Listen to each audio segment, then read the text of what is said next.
Well, good morning. 6:01 here on a Friday morning, and the official death toll from last Friday's Typhoon Haiyan in the Philippines has climbed to more than 3,600, and the local government continues to struggle in getting help to survivors. The United Nations says more than 900,000 people had been displaced by the storm, and it estimates nearly 12 million people had been affected in some way. Most of the people hurt by Haiyan are still waiting for food and medicine, even as boxes of aid pile up at airports and military bases. More members of the Canadian Forces DART team left CFB Trenton last night and are now heading to the disaster zone.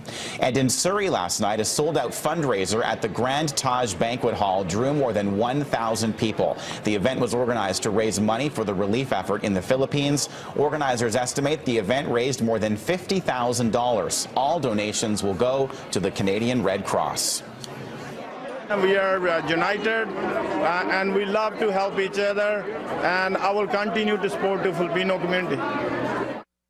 Vancouver police stepped up patrols to handle nightlife on the Granville Strip, but it is no longer the city's only hotspot. With more on that, Greg is live in Gastown this morning. Greg. Good morning, Kyle. Yes, here on Water Street in Gastown. Has Gastown changed? Vancouver police are saying it has, and the department is actually struggling to deal with this. Police are saying there's been an increase in the number of alcohol-fueled fights and crowd control issues as well. The department has already exceeded its liquor-related call-out budget, and this is by $90,000. To police both Gastown and the Granville Entertainment District, it costs us about $1 million a year. That's so that we can provide officers down there to deal with situations that arise, to deal with the alcohol-fueled disturbances and prevent those problems from happening in the first place.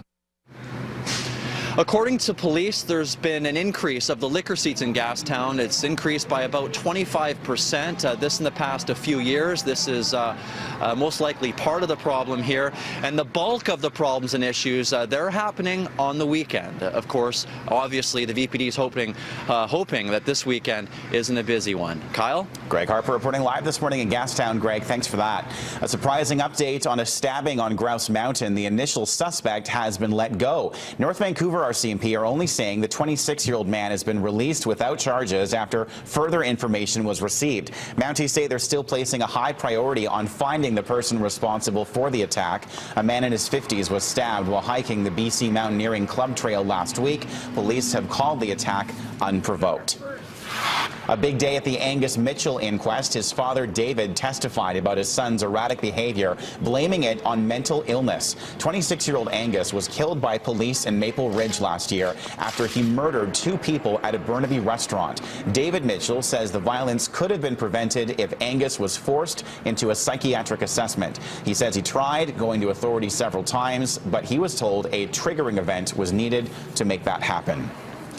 Vancouver City Council is being asked to approve the next phase of upgrades for the Burrard Street Bridge that could result in months of delays for drivers. The $5 million project would involve multiple improvements to the aging span. The plan would be to close a lane and work on a lane. If approved, construction would begin next month and would continue for the following 4 months. There are already big delays on the Burrard Bridge because of work being done on the Cornwall Street section at the south end.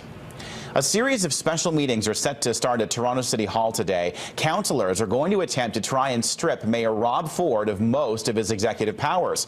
The saga reached a whole new level yesterday when Ford unleashed a lewd comment and admitted to driving drunk. Ford was defending himself against the latest reports of his alleged alcohol abuse, drug use, and prostitution. The comment drew immediate criticism from his fellow councillors who turned their backs to the mayor when he spoke. Calls for Rob Ford to step aside continue to grow. You do not change democratic processes and principles simply because you happen to have an extraordinarily dysfunctional individual in office.